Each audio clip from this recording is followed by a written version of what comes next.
Hello students, I hope कि आपने जो भी कल का होमवर्क या फिर जो भी चल रहा था उसको कंप्लीट किया होगा। तो चलो अभी हम देखते हैं आगे का। तो बच्चों, इसके पहले हमने जो देखा वो हमारा है जॉइंट इक्वेशन ऑफ लाइंस, ठीक है। और उसके पहले जो देखा वो था इक्वेशन ऑफ लाइंस, ठीक है। तो अलग अलग इक्वेशन भी देख चुके हैं, उसके अलग अलग फार्मूले भी देखे हैं और जॉइंट इक्वेशन भी हमने देखा। तो याद करिए, जॉइंट इक्वेशन ऑफ लाइन क्या था हमारा, u into v is equal to 0। So u हमारी पहली लाइन है और v हमारी क्या है, दूसरी लाइन, ठीक है। सो इसी फार्मूले का इस्तेमाल करते हुए अभी हम देखेंगे कुछ क्वेश्चंस। ये हमारी एक्सरसाइज 4.1 का थर्ड क्वेश्चन है। यहाँ पे हम 1 2 3 नाम दे रहे हैं, लेकिन आप वहां से देख सकते हो, ठीक है। तो चलो, हमारे पास जो मेन क्वेश्चन है 4.1 में वो इस तरह से, find joint equations of lines, ठीक है। उसमें से ऑलरेडी हमारे 2 क्वेश्चंस हो चुके हैं, उसमें से तीसरा जो मैंने यहाँ पे 1 लिखा है, अब क्या है, चलो एक बार फिर से, find joint equations of lines, ठीक है। तो पहले हमको 2 लाइंस के इक्वेशन मालूम चाहिए। अब वो लाइंस कैसी है उसकी स्पेशलिटी यहां पर दी है। क्या है, लाइंस पासिंग थ्रू 2,3 यानी 1 पॉइंट, ठीक है, and parallel to the coordinate axis. Coordinate axis का मतलब x axis and y axis. आपको मालूम है, हमने लिखा है equation of line passing through, वहां पे लिखा था equation of line passing through a, b and parallel to x axis. अगर पैरेलल टू एक्स एक्सिस है तो इक्वेशन था हमारा y is equal to b, या फिर y minus b is equal to 0, हमने ऐसा लिखा हुआ है। और अगर लाइन y को पैरेलल है तो इक्वेशन था हमारा x is equal to a, या फिर x minus a is equal to 0, ये है। तो उसी प्रकार यहाँ पे a, b है, यहाँ पे 2,3 है। मतलब हमारा a कौन बन गया, a कौन बन गया यहाँ पर 2, और b कौन बनता है यहाँ पर 3 बनता है, ठीक है। और उसने साथ में कहा है parallel to the coordinate axis, ठीक है। एक्सिस कहता तो एक रहता, एक्सिस है तो दोनों, एक्स एक्सिस और वाई एक्सिस। तो चलो हम अभी यहाँ पर इसका आंसर देखते हैं, सॉल्यूशन देखते हैं। पहले तो उन 2 लाइंस को, जो रिक्वायर्ड लाइंस है, उसको मैं नाम दे देता हूँ L1 एंड N2, ठीक है। तो हमारे पास है लेट, पहले को नाम देते हैं L1 एंड दूसरे को नाम देते हैं L2। क्या बोलेंगे हम, लेट L1 एंड L2 be the required lines। हमारी रिक्वायर्ड लाइंस कौन सी है, L1 एंड L2, ठीक है।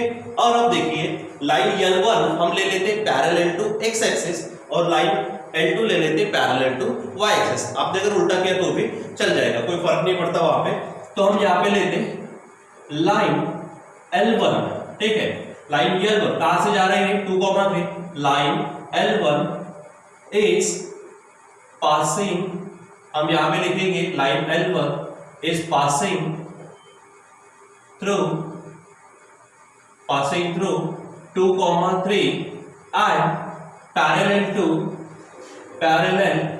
To y axis. अब x एक्सिस y एक्सिस जो आपको लेना है ले सकते हैं, मैं यहाँ पे y एक्सिस ले चुका हूं, ठीक है। तो देखो, लाइन L1 y एक्सिस को पैरेलल है और पास हो रही है 2,3 से, तो फार्मूला था हमारे पास। सो क्या बोलेंगे direct, equation of line L1, ठीक है, is equation of line L1 is, तो y को पैरेलल है इसलिए आंसर होगा x is equal to x coordinate. तो x कोऑर्डिनेट कौन सा है हमारा, 2, ठीक है। या फिर आप इसे लिख सकते हो x minus 2 is equal to 0, ठीक है। और मैं इसको एक और नाम देता हूं, लेट इसको नाम दे देते u is equal to x minus 2 is equal to 0, ठीक है। उसी प्रकार हमारी लाइन L2 को उल्टा लेते हैं, line L2 is passing through कौन से पॉइंट से जा रही है, चलो बताओ, पासिंग थ्रू 2,3 एंड हम इसको पैरेलल लेते, पैरेलल टू x एक्सिस। इसको कहां पे लेते हैं हम, पैरेलल टू x एक्सिस। और आपको मालूम है पैरेलल टू x एक्सिस अगर होगा, पैरेलल टू x एक्सिस होगा तो आंसर क्या रहेगा हमारा, इक्वेशन क्या रहेगा, y के फॉर्म में। So equation of line L2 is, formula होगा हमारा y is equal to y coordinate है हमारा 3, दैट इज करके आंसर होगा y minus 3 is equal to 0। हम इसको भी नाम दे देते लेट, इसको नाम देते v is equal to y minus 3 is equal to 0। हो गए। अब हमारे पास ये पहले लाइन का इक्वेशन है, ये दूसरे लाइन का इक्वेशन है, और अब हमको इन दोनों के जॉइंट इक्वेशन निकालना है। ठीक है, यानी हेडिंग रहेंगे यहाँ पे हमारे joint equation of required lines, joint equation of required lines. चलो बताओ क्या था वो जॉइंट इक्वेशन, क्या है फार्मूला? फार्मूला है u into v is equal to 0। अब हम क्या करते, 1 से u की वैल्यू और 2 से v की वैल्यू रखते। सो u है हमारे पास, बताओ u क्या है? x माइनस 2 इंटू v क्या है हमारे पास? y minus 3 is equal to 0। और अब इसको फट से सॉल्व कर दीजिए। सो x से मल्टीप्लाई करो, x into y x y minus x into 3 होगा 3x, फिर माइनस 2 से करेंगे minus 2 into Y minus 2y और माइनस माइनस प्लस और 2 3 6 is equal to 0. So this is the joint equation of required lines. Joint equation of required lines. देखा ध्यान में, formula था हमारे पास कौन सा? uv is equal to 0. So u हमारे थे फर्स्ट और v हमारे थे सेकंड। ठीक है, चलो अब हम देखते हैं नेक्स्ट वाला। नेक्स्ट में क्या है, यहाँ पर देखिए lines, find joint equation of lines. Lines के बारे में देखो, लाइंस पासिंग थ्रू 2,3, फिर से एक पॉइंट दिया है हमको। ठीक है, लेकिन आगे पढ़ते हैं। And perpendicular to the lines, ये एंड ये आपको दो गिवन लाइन है और उन दो गिवन लाइन को रिक्वायर्ड लाइंस परपेंडिकुलर। याद करो लास्ट वीडियो में हमने देखा परपेंडिकुलर लाइंस है उसके स्लोप्स कैसे निकालना, पैरेलल लाइंस है तो स्लोप कैसे। तो चलो बताओ फट से, क्या था? पैरेलल लाइन के स्लोप कैसे रहते? सेम रहते हैं, और परपेंडिकुलर लाइन के स्लोप नेगेटिव में उल्टे रहते हैं। ये हम पढ़ चुके, उसके ऊपर लास्ट वीडियो में हमने एग्जांपल्स भी देखे, और इसी के लिए तो देखे थे, वो बेसिक पढ़ा था हमने ताकि यहाँ पर हमारी गड़बड़ी ना हो। ठीक है, तो चलो बच्चों अभी इसको हम शुरुआत करते हैं। तो फिर से एक बार हमारे पास दो रिक्वायर्ड लाइंस है जो कि 2,3 से पास हो रही है, और इन दो गिवन लाइंस को क्या है? परपेंडिकुलर है। ठीक है, तो चलो फिर से काम करते हैं, इसका आंसर हम ढूंढते, यहाँ पर सॉल्यूशन ढूंढते। फिर से रिक्वायर्ड लाइंस है, उसको नाम दे देते हम L1 एंड L2। तो अपने मन से नाम देते इसलिए हम देते शब्द लेट। क्या बोलेंगे हम? L1 एंड L2 क्या है हमारे? Be the required lines. क्या है हमारी? ये रिक्वायर्ड लाइंस है। ठीक है, चलो अब हम बात करते हैं आगे की। तो देखो हमारे पास एक पॉइंट है और उसने कोऑर्डिनेट एक्सिस वगैरह नहीं दिया, नई लाइंस है, उसको वो परपेंडिकुलर है। सो पहले क्या करना पड़ेगा, एक पॉइंट वाला इक्वेशन कौन सा है? सो याद करिए, एक पॉइंट वाला इक्वेशन है लाइन का y minus y1 is equal to m x minus x1। तो मुझे बताओ ये जो 2,3 होगा वो हमारा x1 y1 हो जाएगा, लेकिन नया क्या है? ये है M. You should know the slope of the required lines. आपको स्लोप मालूम चाहिए भाई, तो स्लोप के लिए फिर हम क्या करेंगे? देखो लाइंस, इन दो लाइन को क्या है? परपेंडिकुलर है, तो हम काम करते हैं पहले इन गिवन लाइंस के स्लोप निकालेंगे, उसके बाद में परपेंडिकुलर होने के नाते हम उसको जो रिक्वायर्ड लाइंस है उसके स्लोप्स निकाल सकते हैं। और एक बार स्लोप मिल गया कि हमारा फार्मूला बनेगा, हमारा इक्वेशन बनेगा, दो अलग अलग इक्वेशन से हम ज्वाइन कर लेंगे। ठीक है, तो पहले हम गिवन लाइन का निकालते हैं। चलो बताओ ये इक्वेशन, ठीक है, 3x + 2y - 1 = 0, ये पहली गिवन लाइन है, पहले इसका स्लोप निकालते हैं। चलो डायरेक्ट बताओ, स्लोप ऑफ लाइन, कौन सी लाइन है? चलो बताओ फट से, क्या है यहाँ पर? 3x + 2y - 1 = 0 इज क्या है हमारे पास? उसको नाम दे देते हम m1। चलो फार्मूला क्या था? दो लाइन है इसलिए m1 m2, अगर एक होती तो सिर्फ m चल जाएगा। ठीक है, सो स्लोप का फार्मूला कॉलस तो पता है, क्या है स्लोप का फार्मूला? स्लोप का फार्मूला है m = -a/b। a क्या रहता? x के साथ, b किसके साथ? y के साथ। ठीक है, तो चलो बताओ यहाँ पे माइनस फार्मूले में है a कौन है? 3 है, और यहाँ पर है 2। सो पहले लाइन का स्लोप बन गया हमारा m1 = -3/2। ठीक है, चलो अब दूसरी गिवन लाइन, रिक्वायर्ड नहीं, गिवन लाइन। ठीक है, सो उसका भी स्लोप निकालते। चलो बताओ, स्लोप ऑफ लाइन, कौन सी लाइन है हमारी? चलो बताओ फट से, कौन सी है? x - 3y। आगे देखो वहां पर क्या है? +2 = 0 इस, मैं इसको नाम देना चाहूंगा m2। फिर से स्लोप का फार्मूला माइनस, ऊपर में a x के साथ होता है, कुछ नहीं है यानी 1, नीचे में b y के साथ होता है, वो है -3। अब इसको सॉल्व करो, minus minus plus, so the answer becomes 1/3। So m1 is equal to -3/2 and m2 is equal to 1/3। लेकिन ये जो स्लोप्स है ये हमारे गिवन लाइन के स्लोप है। अब हमको रिक्वायर्ड लाइन के बारे में सोचना है। चलो देखो ना, रिक्वायर्ड लाइंस क्या है, परपेंडिकुलर टू, इन दोनों को परपेंडिकुलर है, ठीक है। सो लाइन L1 इसको परपेंडिकुलर होंगी और लाइन L2 इसको परपेंडिकुलर होंगी, और परपेंडिकुलर लाइन के स्लोप्स नेगेटिव में उल्टे होते हैं, ठीक है। तो चलो पहले लिख लेते हैं हम एज क्या क्या है हमारे पास, लाइन L1 इसको परपेंडिकुलर है इस लाइन को, तो हम लिखते हैं परपेंडिकुलर का साइन, लाइन क्या नाम है उसका, बताओ लाइन का नाम क्या है, 3x बोलिए plus 2y minus 1 is equal to 0। And चलो सेकंड लाइन L2 बोलो, line L2 is perpendicular to कौन सी लाइन, सेकंड लाइन कौन सी है, चलो बताओ, x माइनस बोलिए 3y plus 2 is equal to 0, ठीक है। तो चलो लाइन L1 इसको परपेंडिकुलर है, तो पट से लिखो, सो स्लोप ऑफ लाइन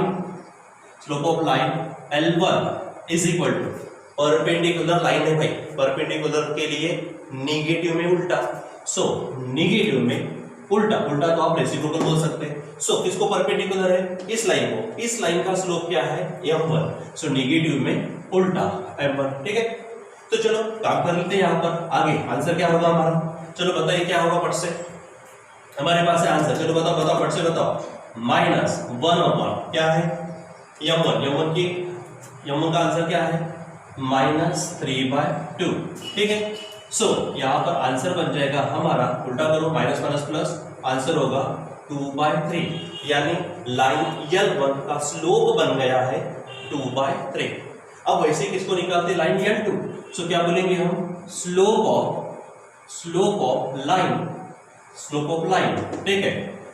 कौन सी लाइन है हमारी, L2 जो इसको परपेंडिकुलर है, सो फार्मूला क्या होगा, नेगेटिव में उल्टा, लेकिन इसका स्लोप क्या है हमारे पास, m2, ठीक है, इज इक्वल टू माइनस, अब m2 की वैल्यू है हमारे पास 1/m2 की वैल्यू है 1/3, आप इसको उल्टा कर दो, सो आंसर मिलेगा हमको कितना, -3। अगर आपको इसके नाम बदलने हैं, आप बदल सकते हो, स्लोप ऑफ लाइन L1 आप उसको नाम देना चाहते हैं तो मैं नाम देना चाहूंगा यहाँ पे m3, ठीक है। स्लोप ऑफ लाइन L2 को नाम देना चाहेंगे आप तो m4। हमारा मेन काम, हमारा जो रिक्वायर्ड काम है वो m3 और m4 का है, ठीक है, वो ध्यान में रखना, ठीक। चलो अब मुझे बताओ, लाइन L1 जो पहली है कहाँ से पास हो रही है, 2,3, उसका स्लोप है m3। लाइन L2 वो भी पास हो रही है 2,3, उसका स्लोप है m4, उसके अनुसार उसकी इक्वेशन निकालेंगे, ठीक है। तो चलो पहले हम उसके बारे में लिख देते हैं ना, क्या बोलेंगे हम, लाइंस कौन सी L1, दूसरी लाइन कौन सी है L2, ठीक है। आर पासिंग कौन से पॉइंट से जा रही है, चलो बताओ, पासिंग थ्रू, कौन सा पॉइंट है हमारे पास, 2,3, एंड हैविंग स्लोप्स, L1 का स्लोप है m3 एंड दूसरे का स्लोप है m4, यहाँ पे एक शब्द डालना है आपको, रिस्पेक्टिवली, ठीक है, ये हो जाएगा। अब पॉइंट भी मालूम है, स्लोप भी मालूम है, तो चलो इक्वेशन ऑफ लाइन, ठीक है। सो डायरेक्ट बोलेंगे, सो इक्वेशन ऑफ लाइन, पहली लाइन कौन सी है हमारी, L1 is equation of line, direct काम करेंगे, मन में ध्यान में रखना है, फार्मूला है y minus y1 is equal to x minus x1, आप इस तरह से लिख सकते हो, ठीक है।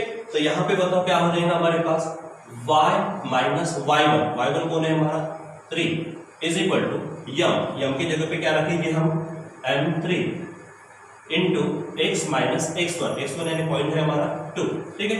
चलो सॉल्व करिए इसको, ये y माइनस 3, यहाँ पे m3 कितना आया है 2/3, साथ में x माइनस 2।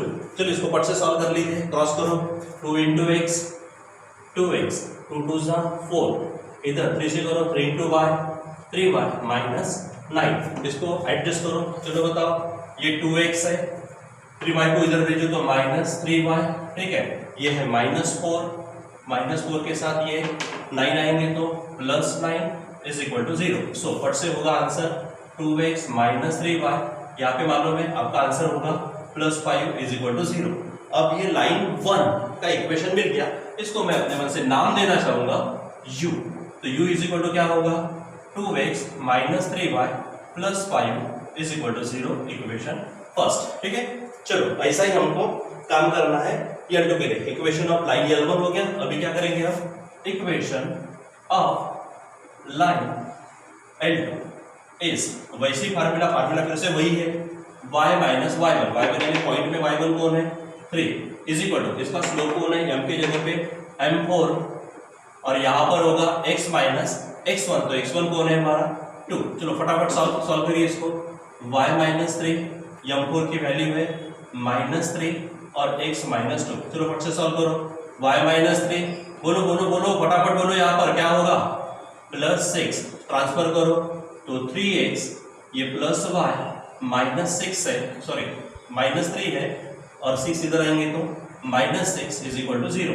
चलो हटाओ इसको, लिखो फट से, so 3x plus y minus 9 is equal to 0, -3 -6 कितना होगा -9। ठीक है, अब इसको मैं नाम दे देता हूँ अपने मन से v is equal to 3x plus y minus 9 is equal to 0 और इक्वेशन फर्स्ट। अब मुझे दोनों रिक्वायर्ड लाइंस के इक्वेशंस मिल गए, अब हम इन दोनों के जॉइंट इक्वेशन निकालते हैं। ठीक है, तो हेडिंग चलेगी हमारी joint equation of required lines. क्या बोलेंगे हम यहाँ पर, joint equation of required lines. तो फार्मूला वही है, कौन सा, u into v is equal to 0। चलो अभी फ्रॉम 1 and 2 वैल्यू रखो, u फ्रॉम 1, u क्या है, it is 2x minus 3y plus 5 into v के लिए क्या होगा हमारा, ये 3x plus y minus 9 is equal to 0। ठीक है, ये कहाँ से रखा हमने, आप लिख सकते हैं यहाँ पर फ्रॉम फर्स्ट एंड सेकेंड, आप यहाँ पे लिख सकते हैं। चलो अब इसको सॉल्व करना है, बताओ फटाफट, 2x इंटू 3y यानी हर किसी को मल्टीप्लाई करना है, 2x इंटू 3x ये बनेगा 6x square plus 2x into y 2xy minus 2x into 9 ये बनेगा 18x माइनस 3y से मल्टीप्लाई करो, -3y इंटू ये 3 3 जा 9 और साथ में xy माइनस है प्लस यानी minus 3y into y 3y square minus minus plus 3y into 9 यानी बनेगा 3 9 जा 27y।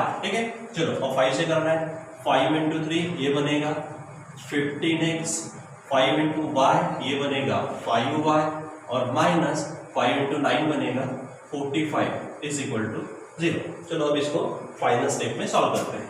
सो क्या बनेगा, पहला ये 6x स्क्वायर, फिर देखो 2xy है, ये 9xy, 2xy माइनस 9xy, ये आंसर होगा -7xy।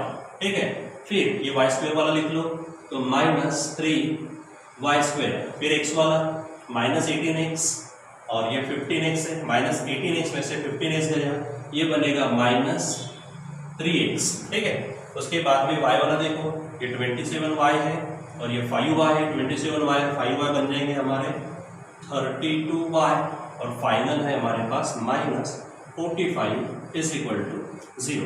So this is our required joint equation of lines. ये हमारा क्या है, required joint equation of line है। तो बच्चों इस प्रकार से आपको सॉल्व करना है। ठीक है, फिर उसके बाद में हमारे पास जो थर्ड क्वेश्चन है वो है लाइंस पासिंग थ्रू -1, 2 एंड, अब इसमें अलग है, one is parallel to this line and other is perpendicular to this line. ठीक है, तो बच्चों करना ऐसा ही है, पहले तो अब इस बात को समझो कि हमारे पास यहाँ पर पैरेलल वाला काम भी किया हमने, यहाँ पर परपेंडिकुलर वाला काम भी किया, कल परपेंडिकुलर और पैरेलल वाला दोनों काम किए हैं। अब आपको इस प्रकार से ऊपर सॉल्व करना है, जैसा भी हो एकदम सिंपल है कि आप बिल्कुल आप सीधा ऐसा ही जाएंगे, बस यहाँ से यहाँ पे परपेंडिकुलर के एवज में देखो, पहले में कौन है पैरेलल, तो पैरेलल आएगा तो सीधा स्लोप क्या होगा सेम, परपेंडिकुलर आएगा तो स्लोप किस तरह से उल्टा करना है और इक्वेशन बनाकर पूरा ऐसा ही आपको सॉल्व करना है। कर पाएंगे? सो बच्चों यहाँ पर पूरा ट्राई करिए, कोशिश करिए और इसके आगे वाला जो है हम कंटिन्यू करेंगे बाद में। ठीक है, अगर इनकेस नहीं आता कोई भी चीज तो मुझे आप पूछ सकते हो। ठीक है, ओके, बाय।